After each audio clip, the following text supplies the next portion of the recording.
آقا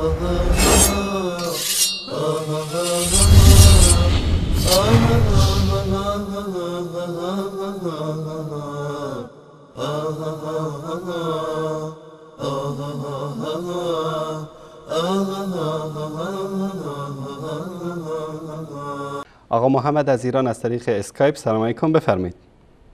سلام علیکم آقای انصاری. علیکم السلام و رحمت الله و برکاته. سلامت. حال شما خوب آقای انصاری؟ بفرمایید آقا محمد.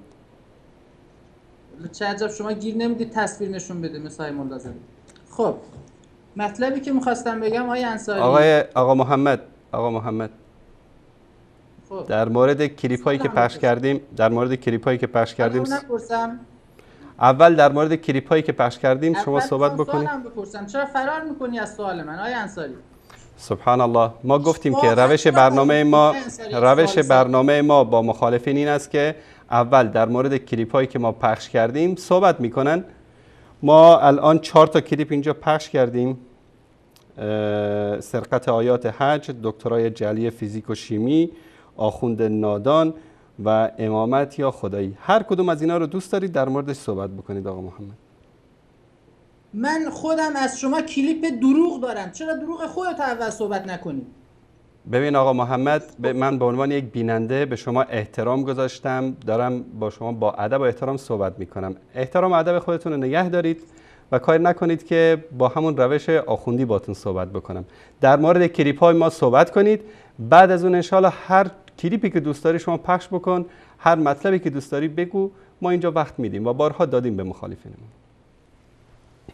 آقای انصاری، من در کمال ادب و احترام به شما میگم، از برای خدا این کدوم ادب و احترامه؟ من الان بگم که آقای محمد شما یک دروغگوی مکار هستید، بعد بگم من در کمال ادب و احترام دارم با تو صحبت میکنم؟ این چه ادب و احترامی است؟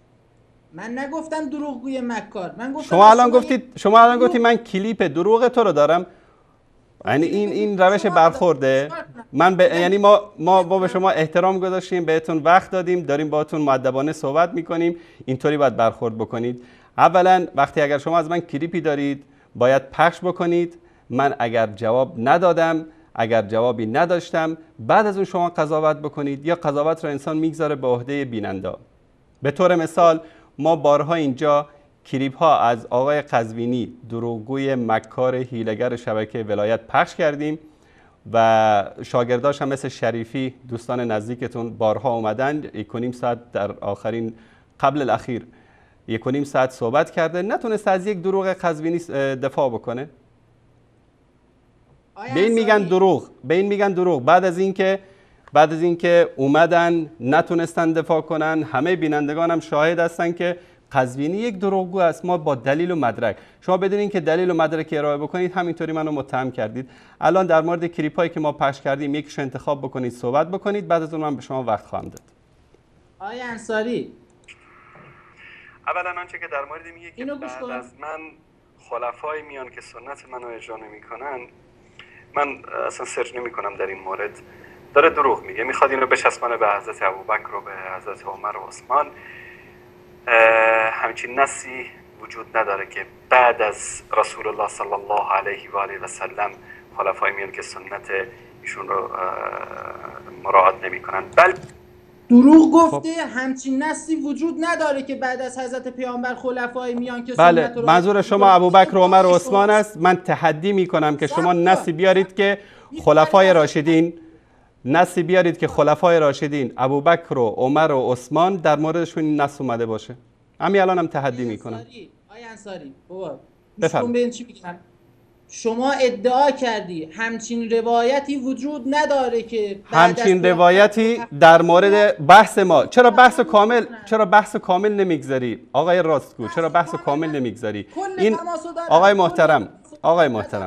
محترم این بحث در مورد این بود که میخواستن با این روایات در مورد ابوبکر و عمر و عثمان که بعد از رسول الله صلی الله علیه و سلم به خلافت رسیدن بگه که این نص در مورد اونهاست. من الان جلوی میلیون ها بیننده تحدی میکنم که این روایت آیا ذکر ابوبکر و عمر و عثمان بعد از رسول الله صلی الله علیه و سلم اومده؟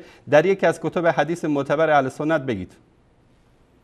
آیه انصاری حرف رو عوض نکن. من اصلا حرف ابوبکر عثمان نیاوردم. نه بحث، آره میدونم که شما نیاوردید. بحثی که ببین آقای محترم، بحثی که صورت گرفته بود در مورد ابوبکر عمر و عثمان بود. شما یک قسمتی از صحبت‌های من رو گرفتید که من این رو انکار میکنم که در مورد ابوبکر عمر و عثمان آمده باشه. از اولش رو بذارم، از اولش بگذارید. کلیپ رو از اول تا آخر بگذارید. از اولش میذارم. بسم الله. بله بفرمایید. اینم بله بفرمایید خودت دیگه. سلام علیکم. علیکم السلام و رحمت الله و برکاته. سلامت باشید. از برنامه واقعا خوبشون تشکر میکنم. تشکر شما. عمر هستم از روزمیای. بفرما عمر. اسم بینندم عمره. در خدمت شما هستیم. عمر آقا. مثلا خواستم خدمتتون عرض کنم. بله. یک 2 هفته پیش بود که آقای یزدانی ادعا میکرد که پیامبر گفته که بعد از من خلفایی میان که سنت منو اجرا نمیکنن. اسم ابوبکر عمرم نیاوردا. شما باید صبر کنید. یه همچین چیزایی. اینم گفته بود که تو صحیح بخاری هسته. بعد یه نفر البته بیننده اشتباه میگه، روایت تو صحیح مسلمه. درباره مرسی ازش پرسید، درباره سیره و اون هم اینجوری نص اون روایت رو به یاد دارید آقا عمر عزیز؟ نص اون روایت رو به یاد دارید که گفت در بخاری اومد؟ فکر کنم گفت تو صحیح بخاری جلد 13 نه حدیث 1848 1848.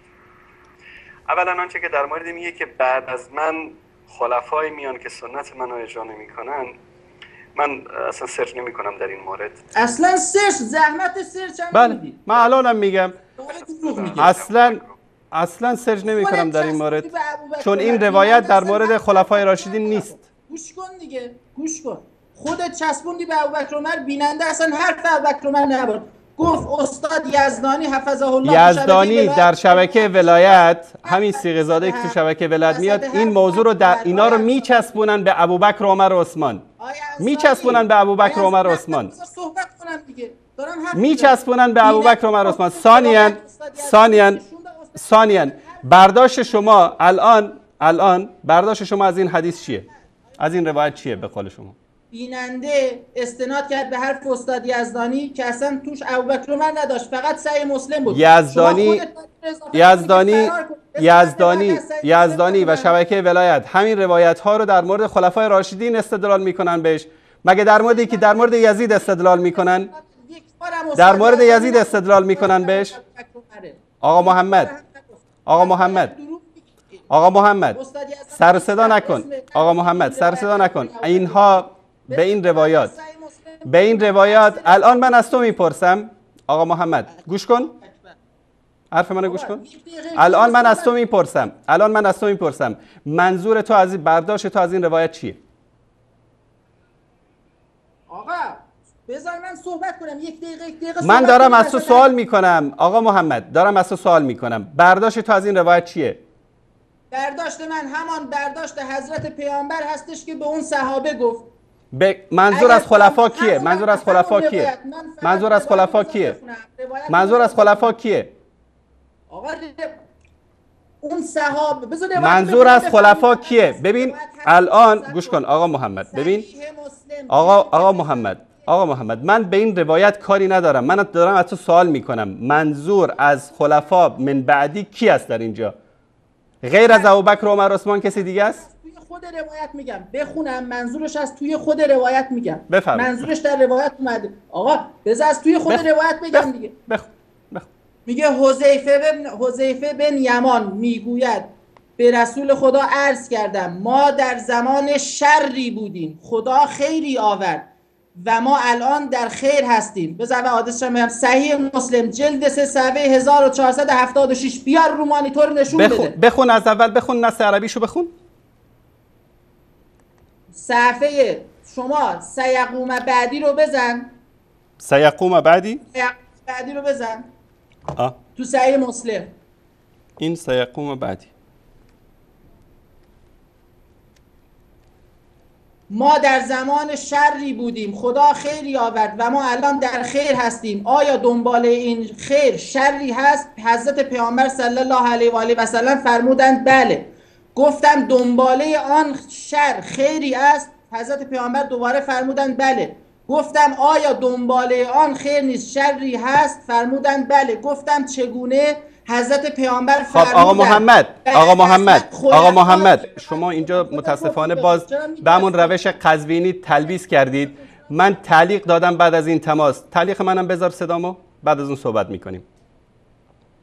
بذار روایتو بخونم. چرا میگی؟ نه تعلیقی که من دادم بعد از اون تماس، الان کارگردان برنامه کلیپش آماده داره. تعلیقی که من دادم بعد از این تماس رو پخش بکنید. تعلیقی که من دادم بعد از این تماس. بذار بخونم. نه من میارم روایت رو میارم. تعلیقی که من دادم بعد از این تماس رو پخش بکن. تو که میدونی من کلیپتو دارم. بذار روایتو بخونم. بذار آقا بذار ادامه تماس رو بذار. میذارم ولی نپری. همین الان بذار. همین الان میذارم. بسم الله. اولا آنچه که در مورد میگه که بعد از من خلفای میان که سنت منو اجرا نمیکنن، من اصلا سرچ نمیکنم در این مورد. داره دروغ میگه، میخواد اینو بچسبانه به حضرت ابوبکر و به حضرت عمر و عثمان. بیننده اصلا اسم ابوبکر و عثمان نیاورد. من آوردم. همچین نص وجود نداره که بعد از رسول الله صلی الله علیه و آله و سلم خلفای میان که سنت ایشون رو مراعات نمیکنن. ببین جمله خودته. بذار کامل بیننده قضاوت میکنه. بذار کامل. آقا محمد حرف من فارسی است، لازم نیست که شما شرحش بدی. کامل بگذار تا آخر. بلکه 2 دقیقه حرف نزن. بذارم نپر وسط. تو داری حرف میزنی وسطش. من نص وجود نداره که بعد از رسول الله صلی الله علیه و آله و سلم خلفای میان که سنت ایشون رو مراعات نمیکنن، بلکه برعکس این هست. علیکم بسنتی و سنت خلفاء الراشدین المهدیین. خلفای راشدین که بعد از رسول الله صلی الله علیه و سلم یعنی ابوبکر و عمر و عثمان و علی. این هست. اون که میگه که اینا به سنت من عمل نمی‌کنن، این دروغی است. میگم بارها ما ثابت کردیم در مورد دروغگوییشون. اما در مورد این که تشکر. چرا قطع کردی؟ تمام شد تماست. گوش کن. تمام نشد. یک قسمتی رو قطع کردی الان اینجا. کاملشو تو بذار. تو که گفتی اگه فکر می‌کنی الان گوش کن میگذاریم. احمد جان الان صدا رو گوش کن. الان یک کمی آروم باش. میگذاریم. احمد جان بذار پخش. الو. بله بفرمایید. سلام علیکم. علیکم السلام و رحمت الله و برکاته. خسته نباشید. سلامت باشید. از برنامه واقعا خوبتون تشکر میکنم. تشکر از شما. عمر هستم از ارومیه. بفرما عمر برادر عزیز و گرامی، در خدمت شما هستیم. یکی 2 مطلب خواستم خدمتتون عرض کنم. بله بفرمایید. 2 هفته پیش بود که آقای یزدانی ادعا می‌کرد که پیامبر گفته که بعد از من خلفایی میان که سنت منو اجرا نمی‌کنن، شما باید صبر کنید. درست. یه همچین چیزایی. اینم گفته بود که تو صحیح بخاری هسته. بعد یه نفر درباره موسی ازش پرسید، درباره فیقه، و اونم اینجوری نص اون روایت رو به یاد دارید آقا عمر عزیز؟ نص اون روایت رو به یاد دارید که گفت در بخاری اومده؟ فکر کنم گفت تو صحیح بخاری جلد 13 نه حدیث 1848. 1848. بله. بعد یه نفر درباره موسی ازش پرسید و اینجوری جوابش داد که این عمل رو خود پیغمبر که این عمل رو پیغمبرم انجام میداده و بعد از پیغمبرم ابوبکر این کار رو انجام میداده و بعد از ابوبکر که حضرت عمر بوده که این کار رو حروم کرده. خواستم در این موردم یه توضیح بدین که این چجوریه که این مگه یه همچین چیزی امکان داره که مثلا حضرت عمر بیاد و حروم کنیم؟ درست. باشه، در این مورد انشالله صحبت خواهیم کرد. باز خیلی ممنون در برنامه، واقعا خوبتون تشکر میکنم آقای انصاری. زنده باشید. تشکر از شما. الله متعال استون کنه. احمد آقا هم سلام برسونید. علیک و علیه السلام. خلاصه آقای انصاری میخواستم در پایان اگه بتونی که از کدوم ماهی هم بخوریم ممنون میشم.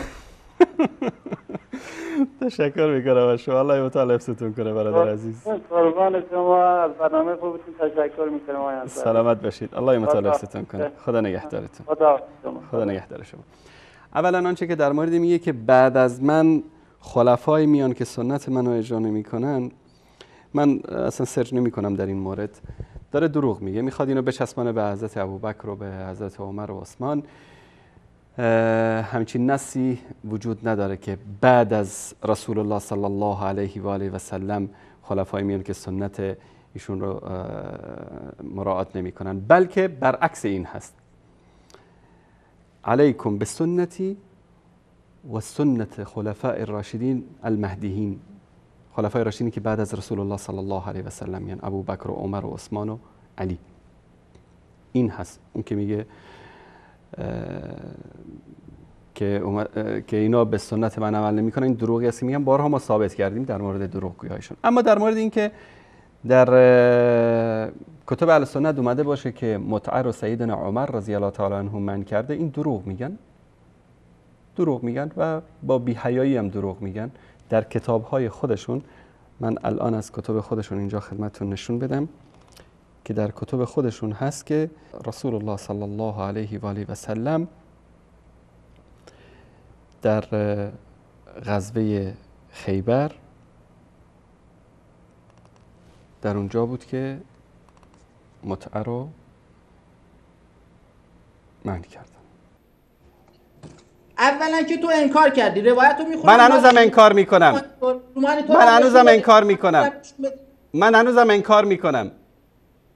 هنوزم اصل وجود روایت رو انکار میکنی؟ بله، همین روایتی که میگی که بعد از من خلفا خواهند بود انکار میکنم. بخونیش.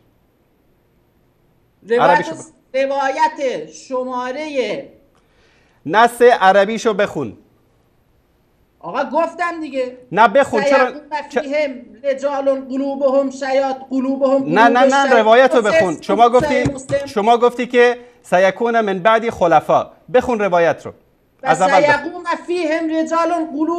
اول روایت بخون. از اول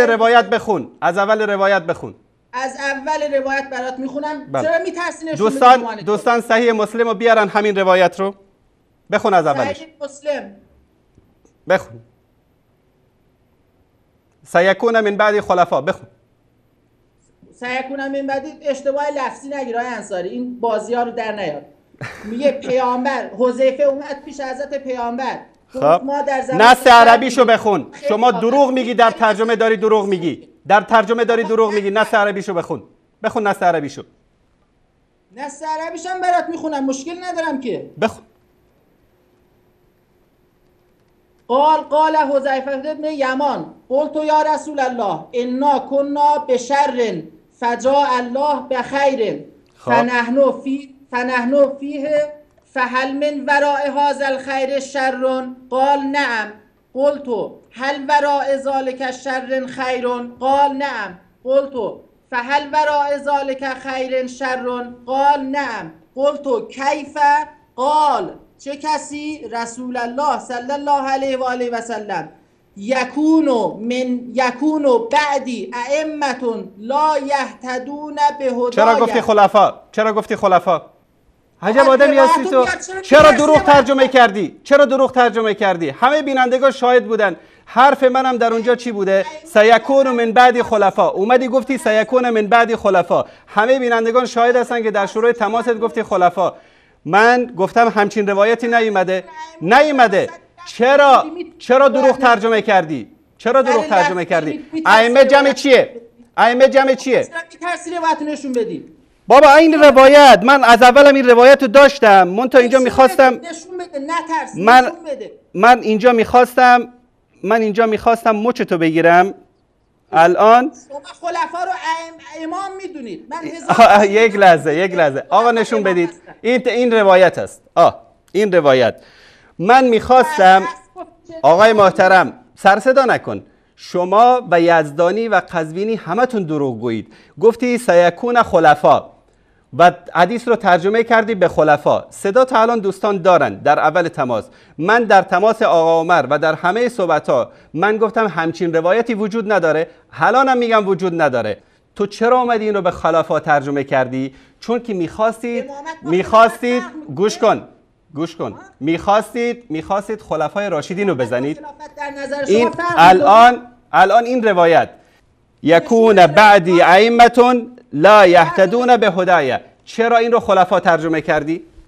چون قلوب مریض شما میخواید این روایت ها رو بچسبونید به ابوبکر، عمر و عثمان، به خلیفه ترجمهش کردید، در حالی که نام ببر، اون ائمه رو نام ببر ببینم کی اگه راست میگی. اون ائمه گوش کن، اگر گوش کن آقای محترم، اون ائمه یزید هست، اون ائمه کسانی که ائمه جوری که بودن در بنی امیه و بنی عباس و غیره، اونایی که اومدن بعد از اون در سلسله‌های مختلف اومدن که ظلم کردن، ستم کردن، یکیش هم خمینی.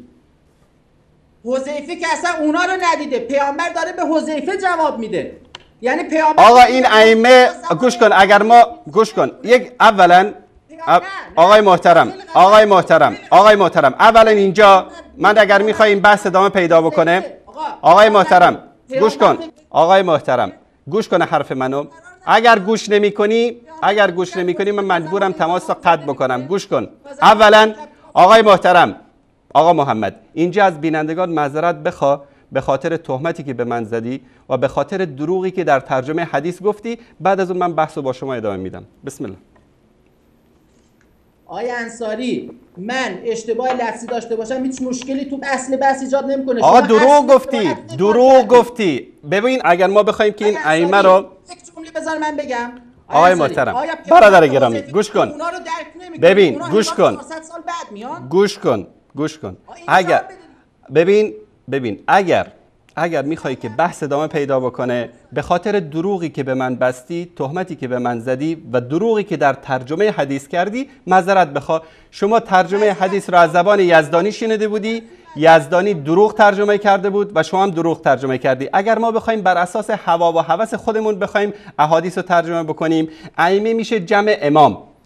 یک نفر که باشه بهش میگن امام، جمع که شد بهش میگن ائمه. شما میگید ائمه 12 گانه شیعه، ما بگیم منظور این حدیث ائمه 12 گانه شما بوده که بعد از رسول الله صلی الله علیه و سلم میاد. خب این منطق نیست. الان معذرت بخوا از بینندگان به خاطر تهمتی که به من زدی، دروغی که گفتی. بعد از اون من بحث رو ادامه میدم. باز معذرت میخوام، هیچ مشکلی هم ندارم. دروغ گفتی. چرا دروغ ترجمه کردی؟ آقای محترم، یک لحظه قشنگ مثل بچه آدم بگو، قشنگ مثل بچه آدم از دروغی که گفتی و از تهمتی که زدی معذرت بخوا، بعد از اون ادامه میدیم. معذرت خواستم دیگه، چند بار میگم به خاطر اشتباه لفظی معذرت نه میخوام. دروغ گفتی. چون گوش کن، کلمه دروغ رو بگو که دروغ گفتی، به خاطر دروغت معذرت بخوا، چون در شروع تماس به من گفتی که تو دروغ میگی. خب تو الو، تو نگفتی های انصاری که همچین روایتی اصلش نیست؟ گفتم یکون بین بعدی خلفا دروغه، همچین روایتی ما نداریم. آقا من به خاطر اشتباه لفظی عذرخواهی کردم. چرا میترسی؟ نه تو به من تهمت دروغ، من نمیبخشمت. به من تهمت دروغ زدی. اشتباه لفظی جداست. به من گفتی که تو دروغ گفتی. به خاطر این که بگو که اشتباه کردی و این تهمت دروغ به من زدی. حضرت آقای انصاری، من اشتباه کردم، این روایت رو اشتباه خوندم و به من تهمت زدی. گفتی یزدانی و به من تهمت زدی. و به من تهمت زدی. دروغ میگه، تهمت زدی بهش یا نه؟ دروغ میگه.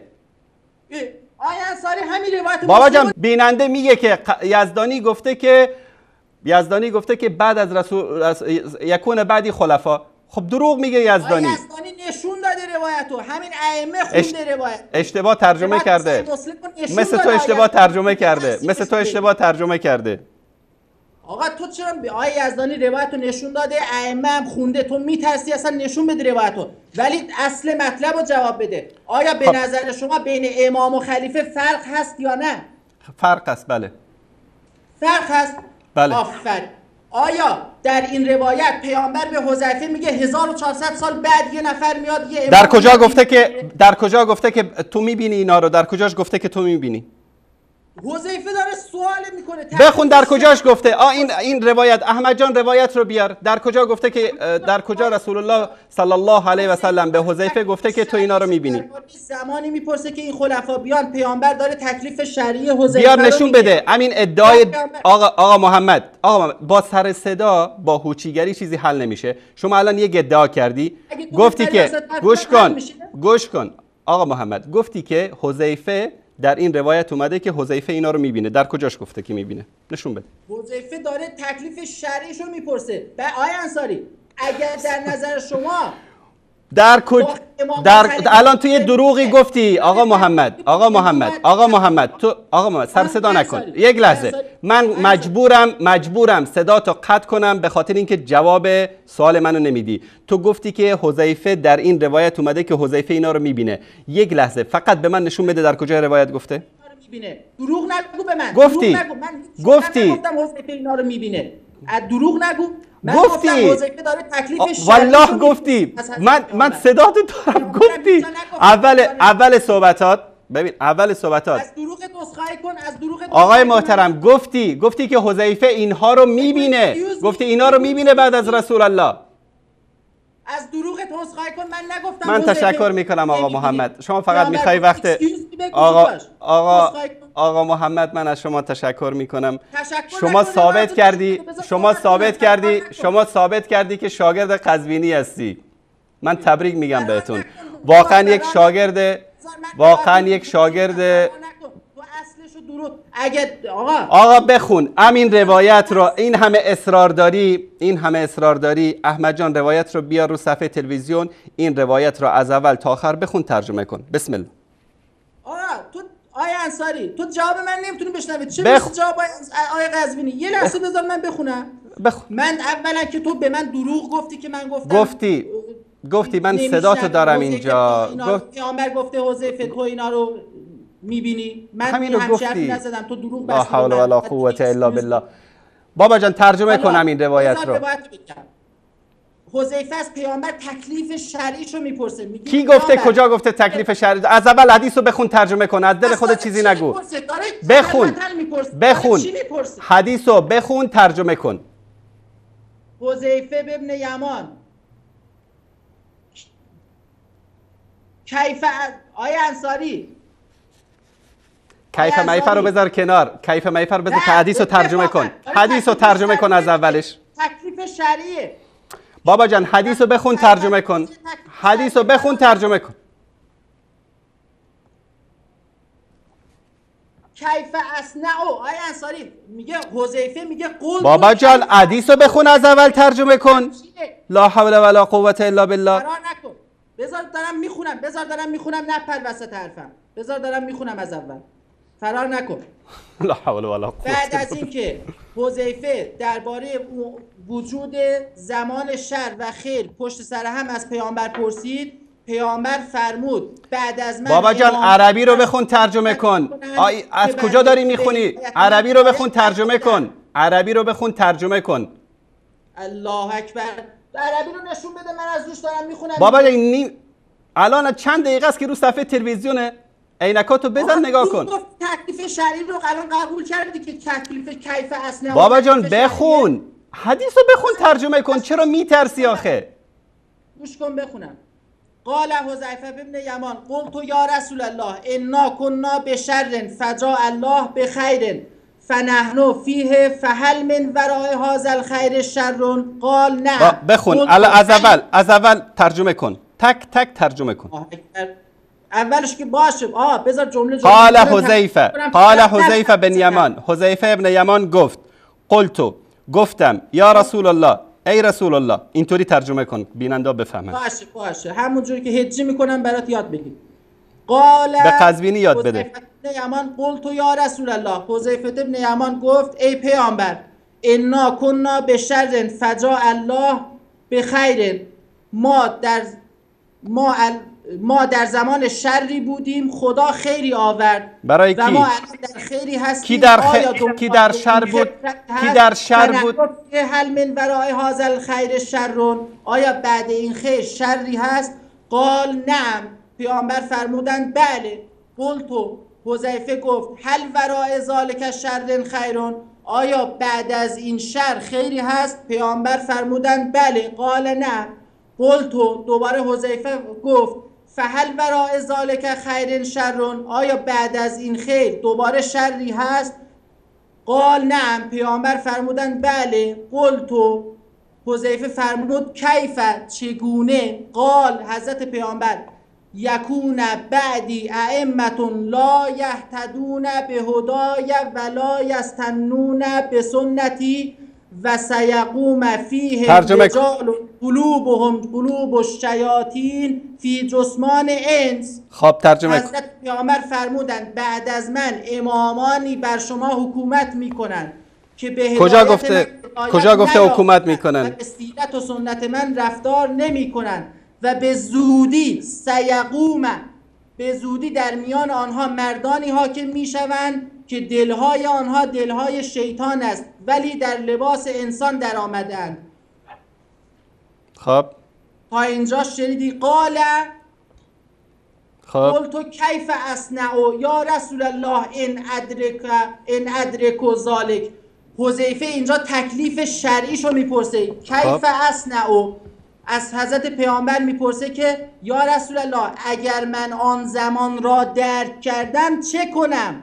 اگر من آن زمان را درک کردم چه کنم؟ حضرت پیامبر نگفت تو درک نمی کنی. خب ادامه آخوند بازی در نیار. ادامه چیه؟ ادامه میپری وسط حرفم. ادامه وقتی که حذیفه تکلیف شرعیشو پرسید پیامبر نگفت تو نمیبینی. ادامه شو ترجمه کن. از دل چیزی نگو. از دل چیزی نگو. حدیث. قال تسمعوا، حضرت پیامبر قال تسمعوا و تطیعوا للامیر و ان ضرب زهرک و اخذ مالک فاسمعوا و اطع. حضرت پیامبر تکلیف شرعی حذیفه رو بهش گفت. حضرت پیامبر تکلیف شرعی حذیفه رو بهش گفت گوش فرادار و از امیر اطاعت کن هرچند بر پشت تو تازیانه زند و مال تو را برو باید گوش بده و پیروی کن. خب تکلیف شرعی حذیفه رو گفت. پیامبر چرا نگفت 1400 سال به قول آیه انصاری؟ یک لحظه خلاص. الان ترجمه کردی. الان گوش کن. مثل بچه آدم من گوش کردم حرف تو. گوش کن. صداشو بکشید پایین دوستان. بینندگان عزیز، این آقا اول اومد گفت که یکون بعدی خلفا. دروغ گفت. در حدیث میگه که ائمه به کی میگن؟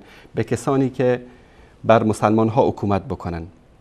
امام باشه، خلیفه باشه، پادشاه باشه، رئیس جمهور باشه، هر کسی باشه.